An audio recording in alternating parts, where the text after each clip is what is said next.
It appears that what happens in Vegas doesn't always stay in Vegas. Just ask Kelsey Plum, who is leaving the bright lights of Sin City for the star-studded streets of Los Angeles. At least she won't have to deal with A'ja Wilson's ego anymore. The Seattle Storm are sending Joel Lidd to the Las Vegas Aces in a blockbuster 3-team trade that moves Kelsey Plum to the LA Sparks, according to ESPN.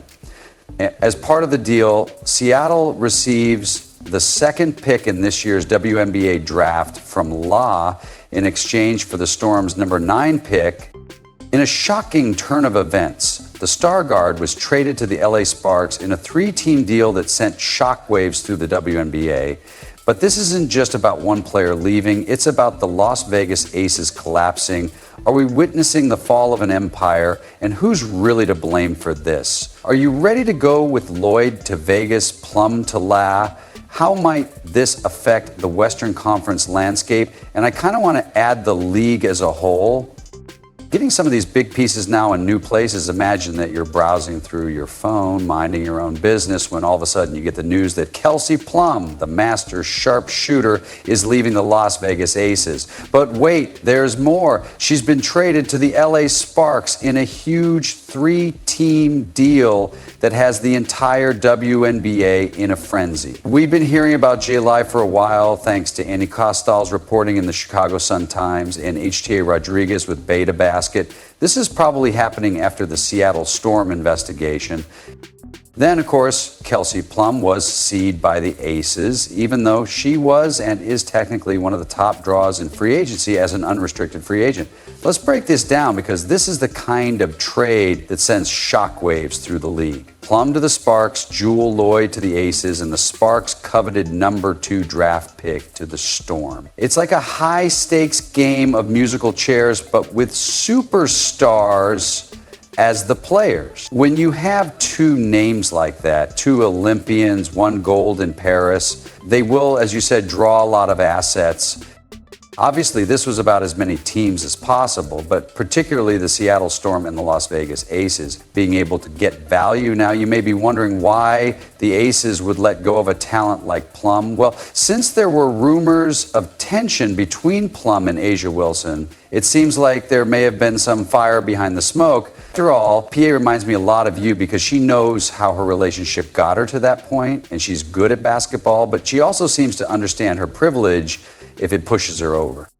The Topman Nocturne reminds me a lot of you, and I think that's a good thing. But here's where it gets really interesting. Plum isn't just looking for a short-term change of scenery. According to reports, she's looking at a long-term stay with the Sparks, possibly beyond the 2025 season. It's like she's changing her entire career trajectory, not just switching teams. I believe that we've seen a lot more player autonomy and movement in the WNBA, especially with the most recent collective bargaining agreement that the league is still under, and that makes things really exciting. The Aces aren't just switching one. Lloyd is joining a team that has been incredibly dominant, winning back-to-back titles in 2021, 2022, and 2023. However, will her style mesh with A'ja Wilson and the rest of the Aces star-studded lineup? You mentioned that they were trying to get the three-peat, but now they may be looking to compete for their 3rd championship in the last 4 years and definitely want to build that core around A'ja Wilson. Although Plum and Lloyd may have similar skill sets, there are rumors that Lloyd's recent shooting performance may indicate that the Aces are overconfident in their ability to fit any player into their system. Lloyd, in particular, has a skill set that is very similar to Kelsey Plum's. I think of players who can play that number 2 guard in particular, and they may occasionally have the ball in their hands, but Jewel Lloyd's execution from the corner is deadly. And even at the Olympics, there was some controversy surrounding her use, or lack thereof, by head coach Cheryl Rhee for Team USA. And there were also some events involving Seattle that caused her productivity and efficiency to somewhat decline. However, let's not overlook the Sparks in all of this. They're not just getting a disgruntled star, they're getting a motivated one. Plum is seeking a new beginning, and La might be the ideal place for her to rekindle her career. Could this be the move that finally puts the Sparks back in the playoffs after a season that many people believed they could be in?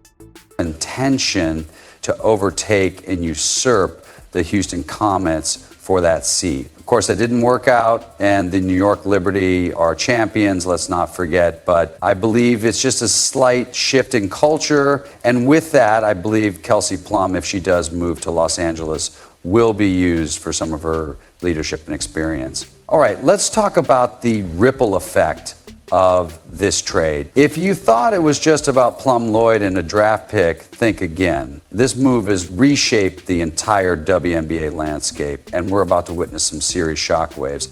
She will be paired alongside Cameron, the second overall pick from last year.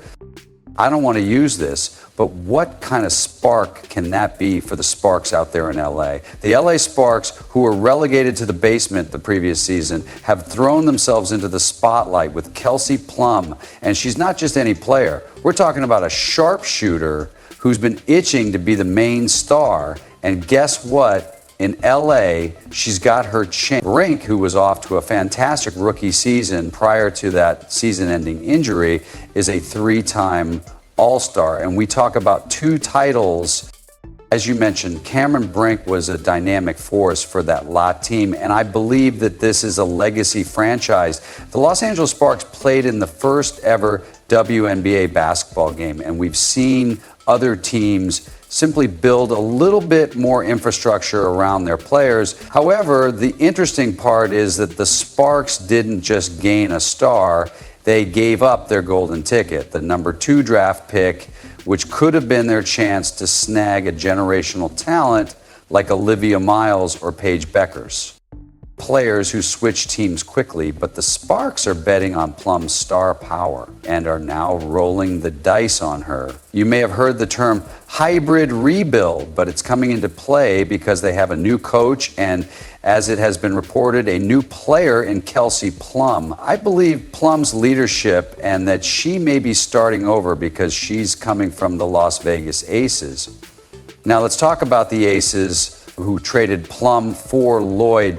On the surface, it appears to be a fair trade, but if you look closely, you'll see that there are many wonderful things. And I would like to mention that I was in Paris for the Summer Olympics, and we spoke to Kelsey Plum. She had a few things off the court going on, and she talked about just leaning into her faith and being so blessed. Lloyd is coming off a season where her shot quality wasn't falling as it used to, a measly 36% compared to Plum's 43%.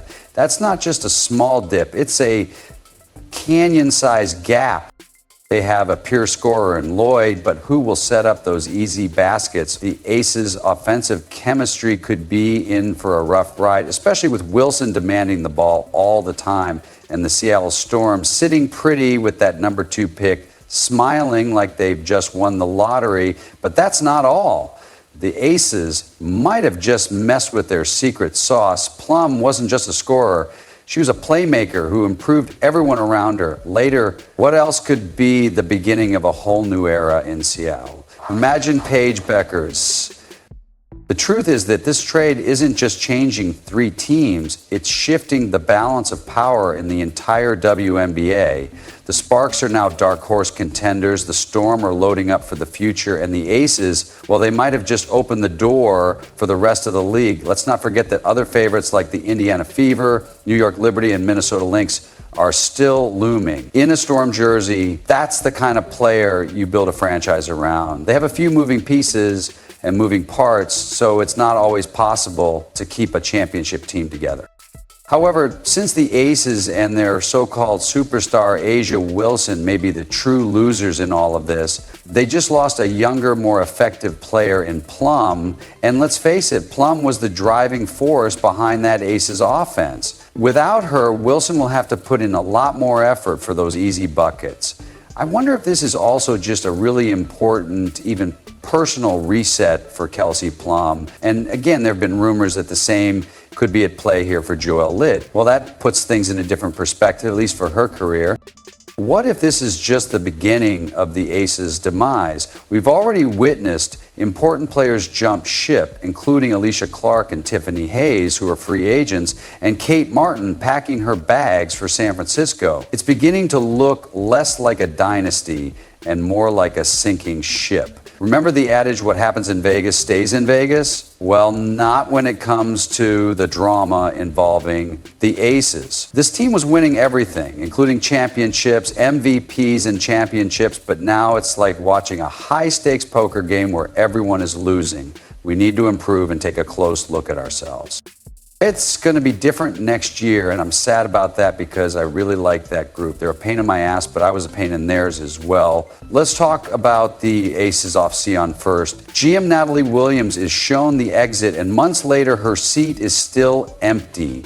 It's like they're playing musical chairs, but the music stops, and nobody is sitting down. But that's not all people. The coaching staff are jumping.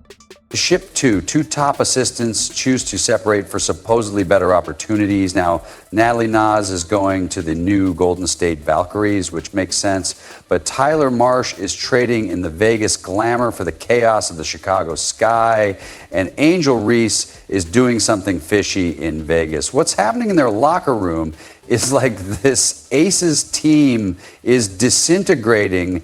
And this is not a coach I would want to play for. And now, to top it all off, Sunday, Kelsey Plum is gone. Do you see a pattern here? Becky Hammon isn't happy, and she's been dropping some, I'm going to go out there and try to be the best I can be. You guys say that I'm the best player in the world, which is great, but I want to be the best person. I want to be the best teammate because that's how I get the best out of my team. But wait, there's more. Let's just say that Ace's performance last season was about as consistent as a roulette wheel in a crucial Game 4 loss to New York Plum, where Jackie Young and Chelsea Gray combined scored only 28 points, and A'ja Wilson wasn't happy at all.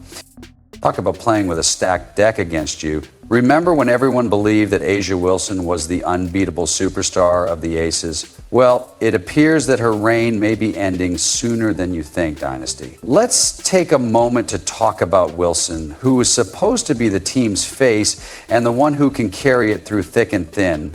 However, she had a historic season, becoming the first player in WNBA history to score 1,000 points in a single season and setting the single season scoring average record at 26